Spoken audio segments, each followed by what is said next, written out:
wabarakatuh. Kami dari kelompok 1, saya atas nama Farita Rematia Sambius dengan NIM 821321004. Saya Nurfaja Kasim dengan NIM 821321017. Saya dengan Begene dengan NIM 821321021. Di sini kami akan memperkenalkan alat-alat instrumen fisika yang ada di laboratorium fisika Universitas Negeri Yogyakarta bersama kamera biasa. Wabarakatuh. Oke, jadi di sini saya akan menjelaskan terkait beberapa alat instrumentasi fisika yang ada di lab fisika. Jadi ada beberapa alat yang saya sudah pilih karena kalau berbicara tentang alat instrumentasi fisika itu sangat banyak. Karena di fisika itu sebenarnya dia alat instrumentasi ukur. Jadi semua alat ukur itu ternamakan alat instrumentasi. Nah, cuman karena instrumentasi kan saya tidak salah baca kemarin itu dia kan ada jenis, ada yang klasik, ada yang modern. Kalau yang modern kayaknya yang sebegini ya, macam yang power juga kayak modern. Pokoknya kalau sudah berbasis listrik itu modern. Kalau ada yang masih kotoran mau manual itu masih klasik berarti. Nah, ini contoh yang pertama ini dia. Kalau yang ini namanya water quality tester, alat yang digunakan untuk mengukur kualitas air. Nah, ini dia bisa mengukur 3 parameter. 3 parameter berarti 3 besaran yang bisa diukur. Yang pertama dia bisa mengukur tingkat keasaman, TDS, sama temperatur atau suhu. Nah, cara kerjanya sangat gampang. Pastikan tolong menyalakan dulu on off. Ini kan? Nah, terus di setiap alat itu ada namanya kalibrasi, ya kan? Kalibrasi itu sebenarnya berguna untuk supaya orang data itu akurat, untuk meminimalisir ketidakakuratan data yang akan kita peroleh. Nah, untuk dia kalibrasi ini dia tinggal tekan ini. Tapi tolong pastikan dulu DP kan kalau pH air netral itu berapa? 7. Makanya teman pastikan sini 7. Cuma tadi karena saya celupkan di air, dia tidak 7. Dia untuk mengubah kasih netral itu dia terus pakai aquades. Yes. Cuma di sini tidak ada aquades, berarti tidak ada pembahasan kalibrasi. Oke? Ada pertanyaan sini? Ini bisa dulu. Kalau untuk komponen di atas itu, Ini. iya, Ini cuma mau kasih garansi di pembajakan. macam kayak Itu setiap bajakan pasti di setelah mensyukur itu dia kan mau berarti makanya baru tinggal tekan ini saja. rumah tuh menentukan kapan kalau mau tekan itu. Ya, ada dia bicara. Kita kan kalau misalkan dia tidak konstan, berarti dia berjalan terus. Kita perhatikan jarak pindah dari angka 1 ke angka yang berikut. Misalkan 1 ke 2 dia cuma memerlukan 2 detik. 2 ke 3 dia memerlukan 5 detik. Nah, berarti angka berhenti yang di 5 detik itu. Oh iya. Paham? Oke. Ada lagi? Yang kedua ini namanya Horiba water quality, hampir sama dengan yang ini, cuman ini dari perbedaan ini bisa mengukur 7 parameter. 7 yang bisa diuji, ini buat 3, ini 7. Nah, DP yang bisa diukur itu tadi TDS, yang ketiga TDS, temperatur, pH, baru DP EC. EC itu DP daya hantar listrik, baru DP ORP, ORPH. ORPH itu biasa dari tingkat kejernihan. Terus yang terakhir itu saya lupa nih, dia 7 parameter yang bisa diukur. Nah, karena setelah berbicara dengan instrumen, sebenarnya ada DP sensor. Tadi kan ada DP sensor yang ini. Di sini juga ada DP sensor. Di sini. Ini DP sensor. Jadi kalau misalkan ini untuk mengukur DP sensor ORP. Jadi kalau misalkan orang tidak ada ini, maka DP ORP tidak terbaca di sini. Ini pH, baru yang ini dia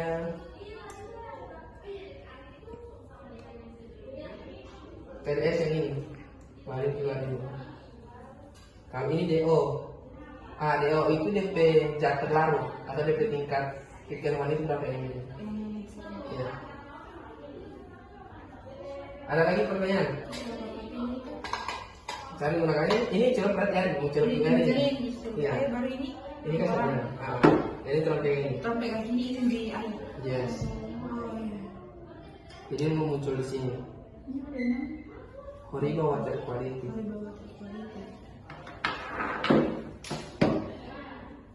Terus yang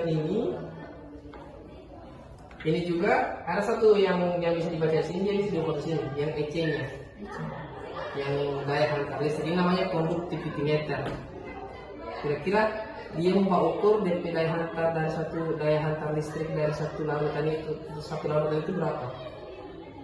Biasanya yang pakai begitu itu dia yang PLTS, pembangkit listrik tenaga surya. Kan ada di panel itu toh?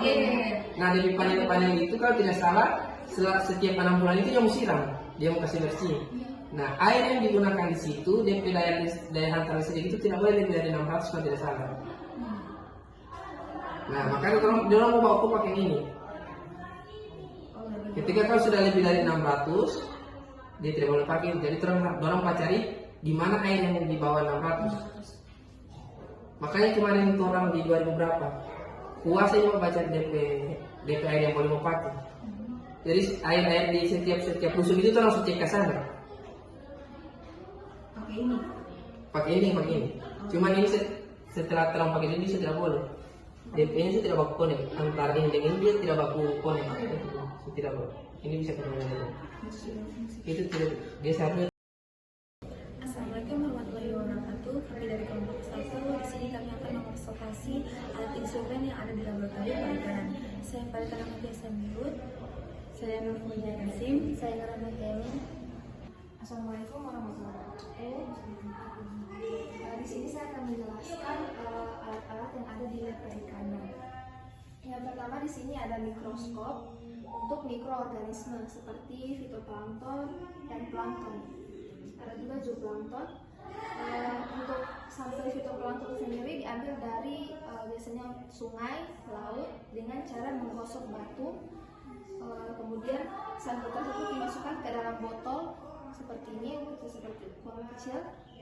Kemudian dibawa ke laboratorium ini untuk diidentifikasi secara spesifik menggunakan mikroskop ini. Kemudian untuk meletakkan sampelnya itu kita ambil cover gelas ini. Kemudian ini adalah alat pipet digunakan untuk mengambil fitoplankton yang ada di dalam air tersebut, kemudian diteteskan ke cover gelas ini. Kemudian dibawa ke mikroskop ini. Kemudian setelah diletakkan sampel tadi akan muncul gambar dari fitoplankton ini di komputer ini. Kemudian dicari berdasarkan familinya seperti itu. Kemudian untuk alat mikroskop yang lain untuk mikroorganisme juga ada di sebelah sana. Nah kalau yang tadi kan fitoplankton sampelnya itu berbentuk seperti air, kita harus melihat menggunakan komputer.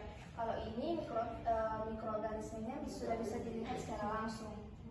Dan ini diambil dari sungai, ini organisme sungai namanya bentos, disaring menggunakan saringan, kemudian diletakkan ke dalam botol sampel kecil seperti ini, kemudian diidentifikasi menggunakan mikroskop ini. Mikroskop ini tidak perlu lagi dilihat menggunakan komputer tadi, tetapi langsung dilihat menggunakan mata di sini. Tetapi untuk organismenya sendiri diletakkan di cover gelas ini, kemudian diteteskan beberapa tetes alkohol agar organismenya tidak kering. Ini bukan air, ini alkohol. Iya, fungsinya untuk sebagai agar awet sampelnya tidak rusak. Dan diidentifikasi. Soalnya kalau misalnya sampelnya rusak tidak dapat diidentifikasi dengan spesifik sampel virus, spesies, atau suhu. Kan nanti sini lagi taruh alkohol lagi. Iya, kalau sudah mulai kering ditaruh alkohol lagi. Kemudian juga ada setelah diidentifikasi di sini juga ada buku identifikasi. Dan ini untuk family. organisme yang kita dapatkan seperti bentos ini yang ada di sungai. Ini familinya. Kita cocokkan dan kita melihat ke mikroskop ini. Nah, ini untuk famili, untuk ke genus bisa dilihat dengan buku identifikasi ini. Ini sampai ke genus. Semakin rinci lagi dilihat apakah ada yang spesifik lagi di tubuhnya untuk melihat dia genus apa seperti itu. Ini ada alat untuk mengukur kekaruhan air. Ada biasanya pernah lihat kayak air sungai yang keruh, bagaimana air laut yang sudah tercemar oleh sampah, seperti itu kan? Ini bisa dicek pakai ini. Biasanya juga penelitian seperti itu, penelitian saya juga bisa menggunakan kekaruhan ini untuk dikaitkan dengan keberadaan dari organisme itu. Ini ada dua cara. Cara yang pertama itu dengan langsung digunakan pada saat di lapangan, pada saat turun. Iya. Pakai ini. Iya. Dengan cara ini dicolokkan ke belakang sini. Kemudian setelah dicolokkan, ini dicelupkan ke dalam air. Setelah dicelupkan, dia tunggu beberapa saat, akan muncul hasilnya di sini. Terus dicatat seperti itu. Untuk yang kedua, Untuk cara kedua, ini bisa air sampelnya itu diambil dari misalnya dari laut atau sungai, kemudian dibawa ke laboratorium, terus dimasukkan ke dalam botol, kemudian diletakkan di dalam sini. apa perlu di ini? Ya, Ditutup dulu kayak ini kan ini apa? botolnya. Oh, ini kan dimasukkan terus ditutup seperti ini. Berarti dia cuma begitu pastinya. Iya, terus dihidupkan, terus dibaca, langsung terbaca hasil dari kekaruhan gitu. Yang selanjutnya ini ada alat bedah yang biasanya digunakan untuk penelitian ikan. Digunakan untuk membedah ikan, misalnya untuk melihat isi perut ikan seperti alat-alat pencernaannya, telurnya, terus juga ada untuk melihat kematangan buahnya juga. Ini ada pinset, kaca pembesar, gunting, seperti itu kan alat untuk digunakan untuk membedah. 3. Sekian dari kami. Wassalamualaikum warahmatullahi wabarakatuh.